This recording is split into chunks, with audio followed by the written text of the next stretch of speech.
Professor Charan Singh, distinguished ladies and gentlemen. At the outset, thank you for giving me this opportunity to come here. I learned a lot from the three speakers, and I'm sure I'm going to learn from the questions that are going to come, and to share my perspective on this very important topic, ethics and governance. I've had a long banking career of 38 years, and 2.5 years in the academic field.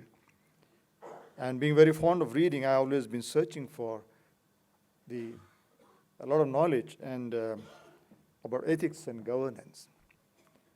But I found very comprehensive, it may sound very simplistic, formula for ethics and governance.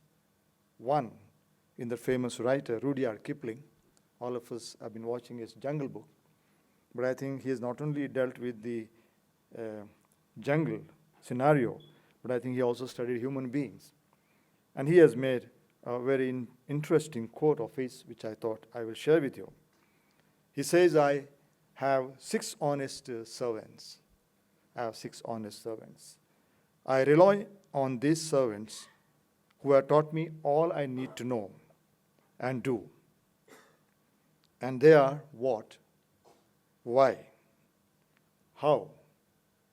Where, when, and who?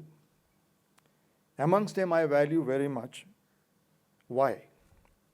Because if I'm able to answer the why honestly, it provides me a robust foundation for whatever I'm going to do in my life.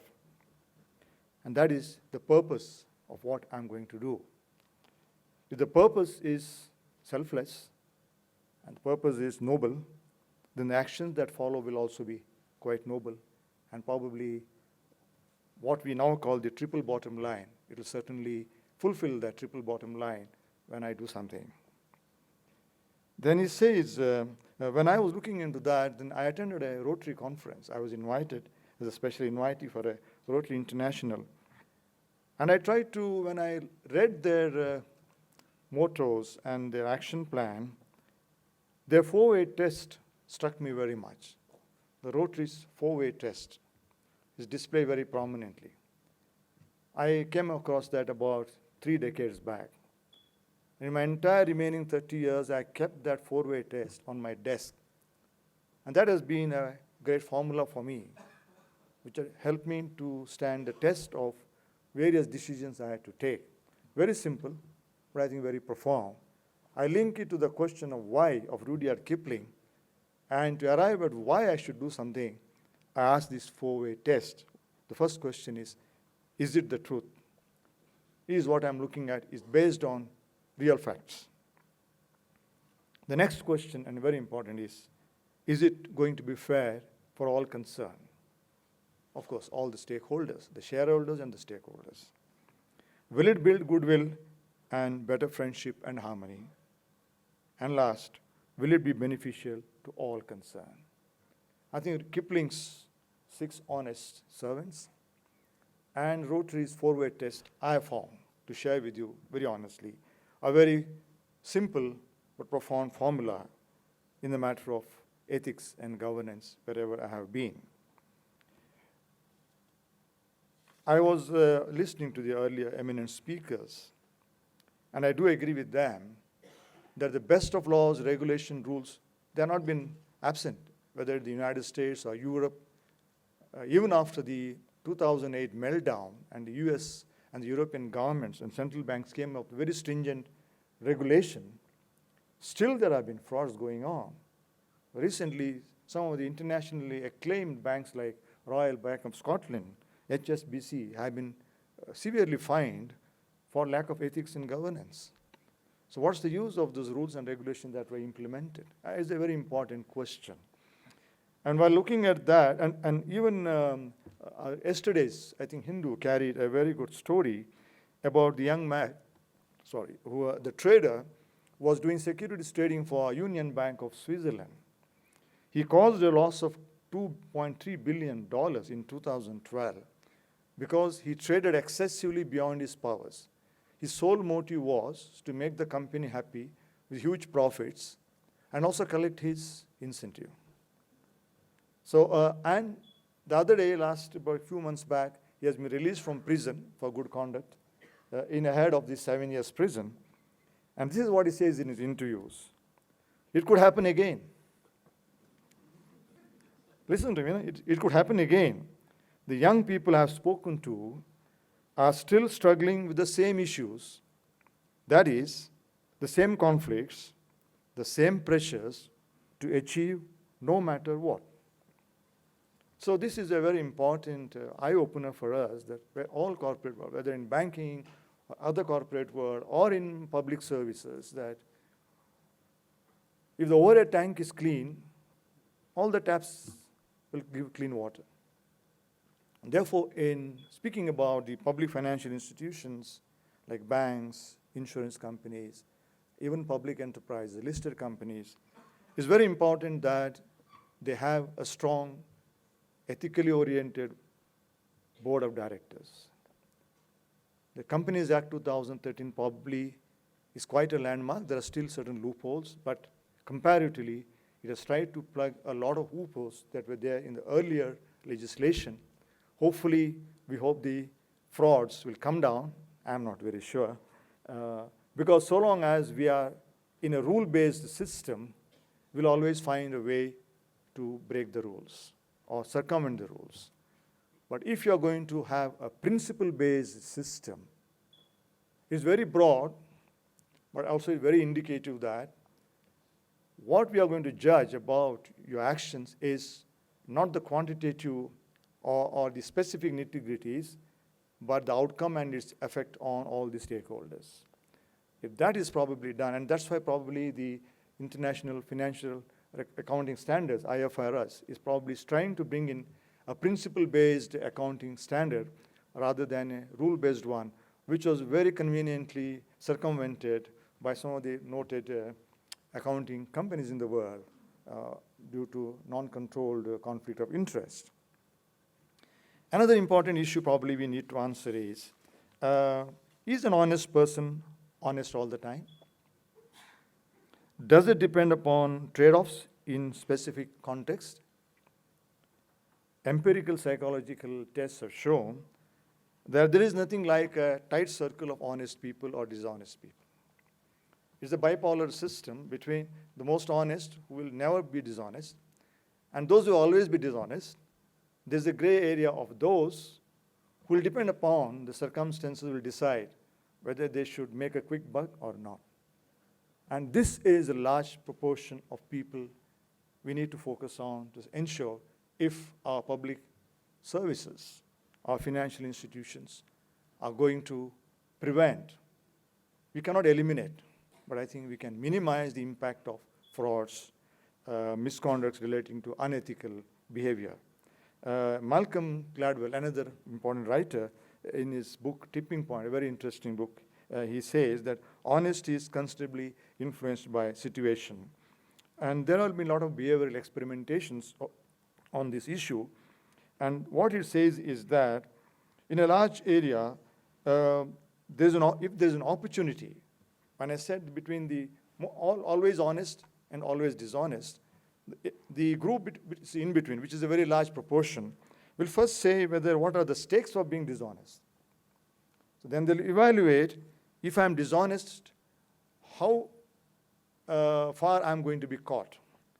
If the probability of being caught and punished is low, then the probability of becoming dishonest is more. And I think these are issues which are very practical, and therefore, in our governance system, besides inculcating strong values and ethics right from childhood, in our homes, in our education institutions, in our organizations, we need to bring in systems where we have broad principles, we have a clean overhead tank, the board of directors and the CEO who walk the talk, and then we have clear role responsibilities and rewards for being honest. There should be, if you are going to have only punishments for being dishonest, but no recognition or rewards for being honest, I think those who have been always honest sometimes will say, okay, if they can get away with dishonesty, why not I?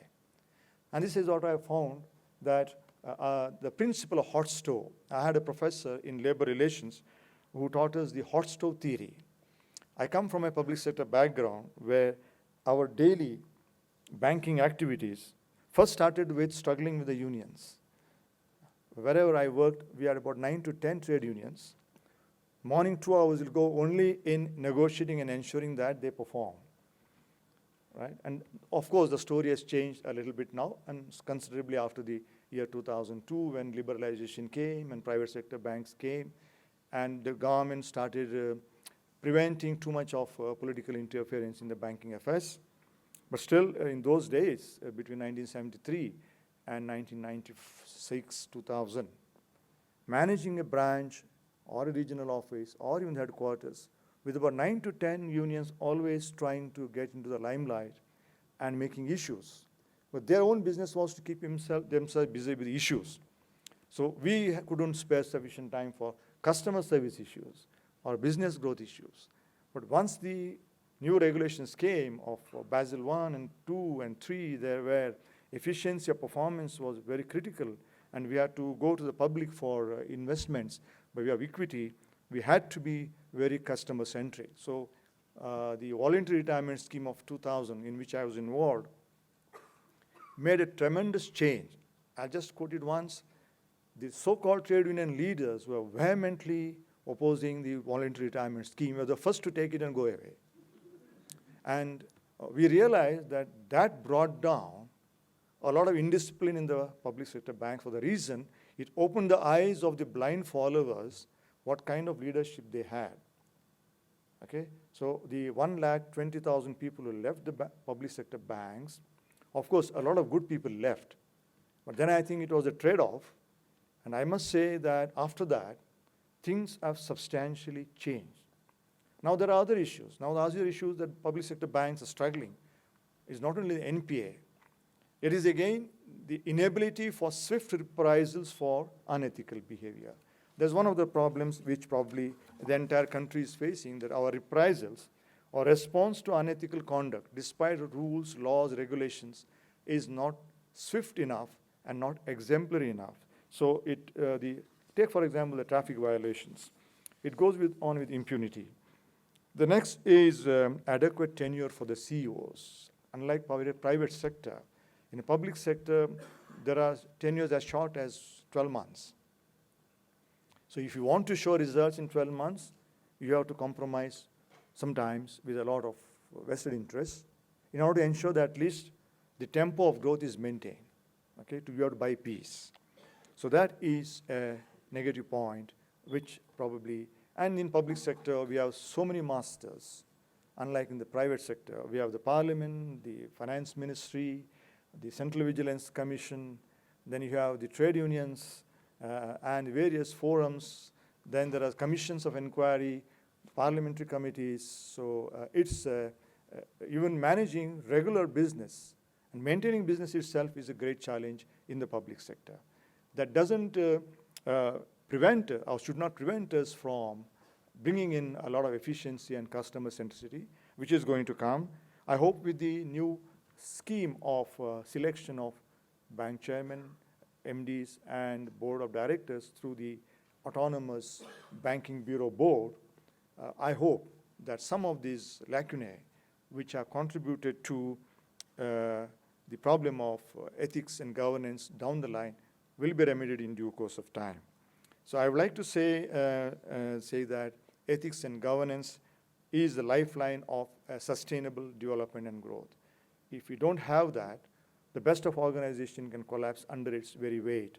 I can give only one example of the Global Trust Bank, a very fine bank, highly technology oriented, very committed people, but the top was not good. So they succumbed to various pressures and the bank had to be merged with the Oriental Bank. I saw the final absorption and solving the problems, but I would say they are very fine systems and procedures, but that didn't prevent the bank getting into a very negative spin. So I do agree, and I think you will also agree, the ethics and governance is not a moral story, but it is a sine qua non of any organization that needs to grow profitably, economic profitability, as well as social obligations. The triple bottom line, I think, is a valid and very strong foundation for ethics and governance. Thank you very much. I look forward to your questions.